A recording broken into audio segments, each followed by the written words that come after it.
The Lord be with you. And with your spirit. A reading from the Holy Gospel according to Saint Mark. Glory to you, O Lord.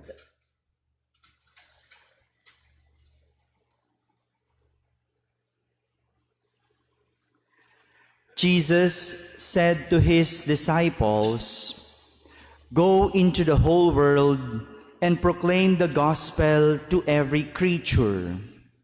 Whoever believes and is baptized will be saved. Whoever does not believe will be condemned. These signs will accompany those who believe. In my name, they will drive out demons. They will speak new languages. They will pick up serpents with their hands. And if they drink any deadly thing, it will not harm them. They will lay hands on the sick, and they will recover." So then the Lord Jesus, after he spoke to them, was taken up into heaven and took his seat at the right hand of God. But they went forth and preached everywhere, while the Lord worked with them and confirmed the word through accompanying signs.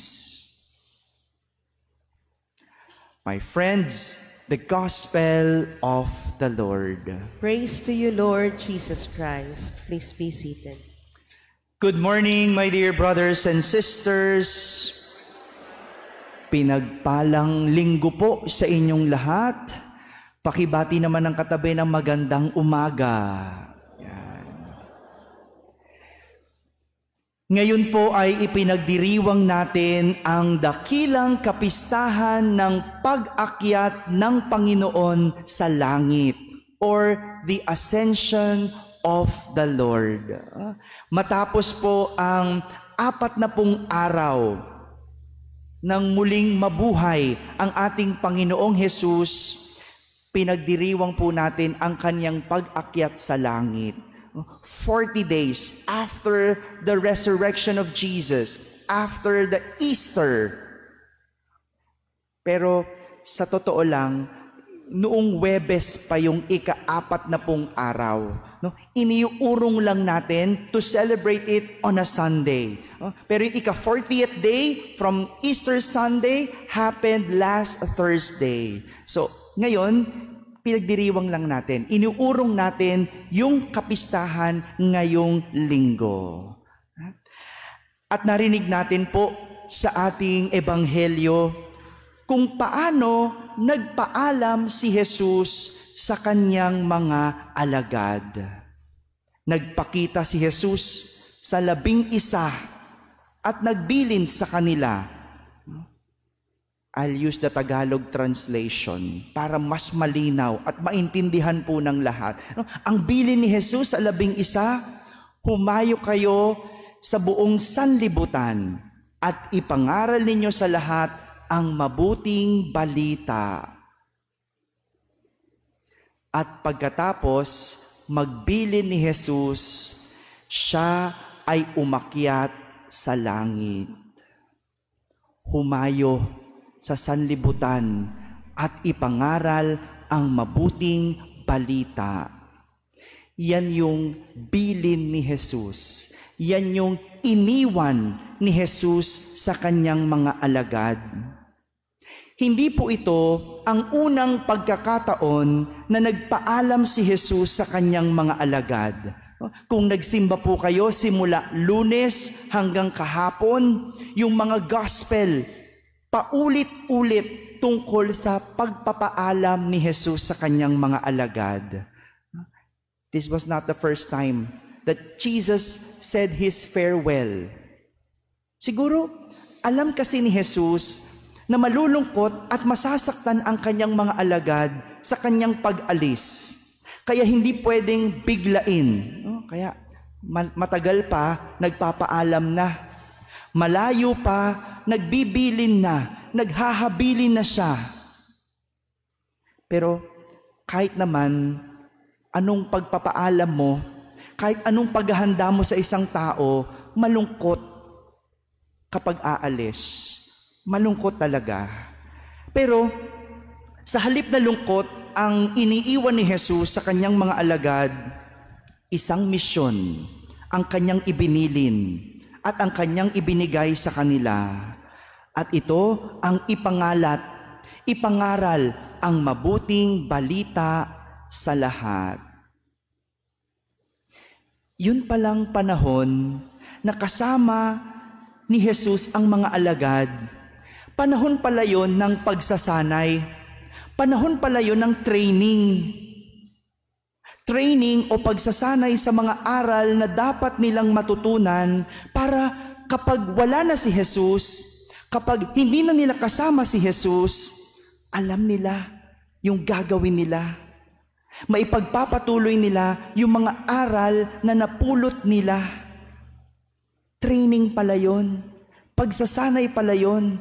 Para kapag hindi na nila kasama si Jesus, ituturo at ipapasa nila ang kanilang natutunan sa iba. Ito rin yung sinasabi ng ating unang pagbasa mula sa Gawa ng mga Apostol. Sabi doon, isinalaysay ko sa aking unang aklat ang lahat ng ginawa at itinuro ni Jesus, buhat sa pasimula hanggang sa araw na siya ay umakyat sa langit. Imagine that. Lahat ng aral ni Jesus, hindi lang tinandaan, kundi isinulat sa isang aklat.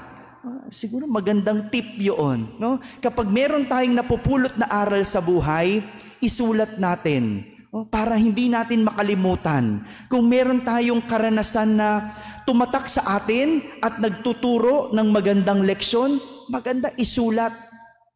Sigurado ko sa huling ng buhay natin, makakasulat tayo ng isang libro. No? Yung mga lessons in life, we write it down. We don't only remember so that we could apply it in our lives. Ganun pala yun. At ganun dapat yun. Yung lahat ng nararanasan ng isang tao, sa isang bagay o tao, maging sa pangyayari, sa halip na itinatabi o kinikimkim sa sarili, dapat ginagamit na aral para matuto. Dahil hindi habang buhay, kasama natin sila. Hindi habang panahon, nasa atin sila. Para kapag sila ay umalis o kapag nawala sa atin ang mga ito, hindi tayo may iwan sa sakit at lungkot, kundi may aral tayong babaunin para makapagpatuloy sa buhay. The story of losses, learnings and experiences, we bring them to our lives so that we could proceed and continue with our lives. Sino po ba dito ang nawalan? Ako lang. Sino po ba dito ang hiniwalayan? Ako lang na naman. Sino po ba dito ang iniwan? Ako pa rin. Sino po ba dito ang nilayasan? Ako na naman. Sinong dito hindi binalikan? Ako lahat. O di kayo na po. No? Kayo na po ang perfect. No? Pero, nahihiya kasi tayo no? Nahihiya tayo sa mga kwento ng ganito. The stories of losses. Nahihiya tayo. Kaya nga minsan kapag kinukwento natin, nagsisinungaling pa tayo, binabago pa natin yung kwento kasi nakakahiya. But wala kang dapat ikahiya. Kung nahihiya ka, hindi ka naman nag-iisa. Ako na nga lang din magkukwento. Total nahihiya kayo. Alam niyo po, naalala ko, 20 years ago, I've lost something. Maybe not someone. No? Saka na yon, sa ibang ascension na yon, I'll reserve that next year. But for now, 20 years ago, nawala yung isang pinakamahalagang bagay sa aming buhay. No? Ito po yung aming bahay. 20 years ago, we lost our house. At mahalaga yon sa amin kasi hindi lang nandun ang aming buhay, nandun din ang aming kabuhayan. Yung bahay namin sa likod nun, meron kaming shop. No? Yung shop na yon, nandun ang aming tahian ng damit. We were in a garment business. So, hindi lang buhay, kundi kabuhayan yung nawala. Nung nalugi na yung negosyo namin, we had to leave the house. No? Malaki na yon para sa amin, and we cannot sustain that. No? Mahirap, masakit, because ang dami naming naranasan sa bahay na yon. And specifically sa akin, maraming karanasan at maraming aral lang napulot ko sa bahay na yon. Doon ako natuto sa mga gawaing bahay. Doon ako natuto sa negosyo. No? Kasi yung tatay ko, Chinese, kahit hindi buhay senyorito eh. No? Pagka weekend, we have to work. No? Pag may gusto kang hingin, pagtatrabahuan mo muna sa shop. So, doon ako natutong maging masinop. Doon ako natutong magsipag, bawal tamad. No? At doon din kami nag-aral, no, ng lesson. No? Dahil yung magulang ko, very busy, hindi kami natututukan, nag-hire yung nanay ko ng tutor. No? Doon na rin nakatira sa amin. No? Para pag uwi namin, tuturuan kami. No? Nag-aral ka na sa eskwelahan, pag uwi mo, mag-aaral ka na naman. Grabe, no? Ganun yung Chinese way eh. Ewan ko ba? No? Napagod kami doon. No? Pero ang daming aral, ang daming memories na na-celebrate at napulot doon. Kaya nung nawala, ang sakit, ang lungkot. Kaya nga kung may pagkakataon, gusto ko pa rin bumalik doon. I would always want to go back to that place. Sa madaling salita, yung mga natutunan, yung mga karanasan, yung mga napulot ko dun sa bahay namin na yon, binaon ko sa aming pag-alis. Totoo, nalungkot, nasaktan, nahirapan, pero binaon lahat noong aral. At dun sa bago naming nilipatan, dun ko pinagpatuloy lahat ng aral na napulot ko, lahat ng karanasan na naranasan ko, hindi naiwan sa lungkot. At makalipas yung 16 na taon, after 16 years, dun sa bago naming nilipatan, doon ako naging pare. In our new place, I found my vocation. After 16 years, ako'y naging pare. At ngayon, mag-8 years ng pare. Ang galing ng Diyos, no? Siguro kung hindi nawala yung bahay namin, hindi ako pare. Dahil ko iniisip yun. Kasi kung hindi nawala yun, may negosyo kami. Ako ang magmamana nun. Ayaw ng mga kapatid ko eh. Siguro kung hindi kami umalis doon, hindi ko rin nahanap yung bokasyon ko. Kasi pag weekend, nagtatrabaho, hindi nagsiserve sa simbahan. Nung lumipat na kami ng bahay, doon ako nakapag-serve sa simbahan. And that's when I found my vocation. Ganun pala yon. Ang galing ng Diyos. At gaya ng mga alagad ni Jesus, nung nawala na si Jesus, humayo sila, dala, bit-bit, baon ang mga aral na natutunan kay Jesus. Ipinagpatuloy nila ang kanilang buhay at binago sila ng mga dala nilang aral.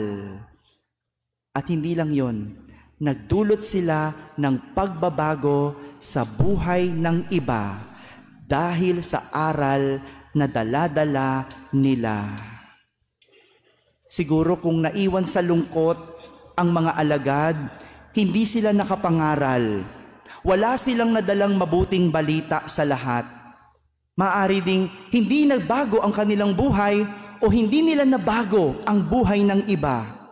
Pero dahil sa aral na bitbit at hindi lungkot, nabagong kanilang buhay at nakapagbagong buhay ang iba dahil sa kanila. Ngayon po, pinagdiriwang natin ang araw ng mga ina. Yung mga mothers na nandito po, Happy Mother's Day po. Sa sarili nating mga nanay, we remember them. We pray for them. And you know, marami tayong aral na pwedeng matutunan sa ating mga magulang. If it possible, list it down. Isulat nyo. Ako, kung mayroon akong isang aral na hindi malilimutan sa aking ina, ito yung aral tungkol sa pagpapatawad. Grabe yung nanay ko magpatawad. Papunta na sa martir no? Bakit? No, lagi kong pinapagalitan mama ko, bakit ba laging binibigyan ng chance yan? No, yung mga kapatid ko, yan, bubukingin ko na, nagsisimba sila. No? Kaya lagi siyang niloloko ng mga kapatid ko o laging paulit-ulit because akala ko noon, kinukonsinti niya. Pero hindi pala. I saw that was a mother's forgiveness. Yung nakakapagpatawad. At lagi sinasabi nanay ko, hindi ka kasi magulang. Totoo naman, that I will never, ever feel. Hindi kasi ako magulang. Pero dapat kong matutunan so that I could also learn the kind of forgiveness that she has. Tayo may kanya-kanyang natutunan o matututunan sa ating mga magulang. Sa mga nandito pa ang ating mga magulang, learn from them. Love them. Sa mga wala na, balikan yung mga naituro, naitulong nila. Dahil yan ang magdadala sa atin sa mas maganda na buhay. Mga kapatid, may mga bagay sa ating buhay na nawawala. Tao man, bagay, o kahit na pagkakataon. Pero higit sa sakit at lungkot, hanapin yung mga aral. Hanapin yung karanasan na natutunan para tayo ay makapagpatuloy sa buhay. Dahil yung mga naiwan sa lungkot at sakit, walang mararating sa buhay. Walang maidudulot na maganda sa buhay. Pero yung nagsabuhay ng aral at karanasan, mawala man ang lahat, sigurado, magtatagumpay at magdudulot ng kabutihan at maaasahan sa kinabukasan. Amen.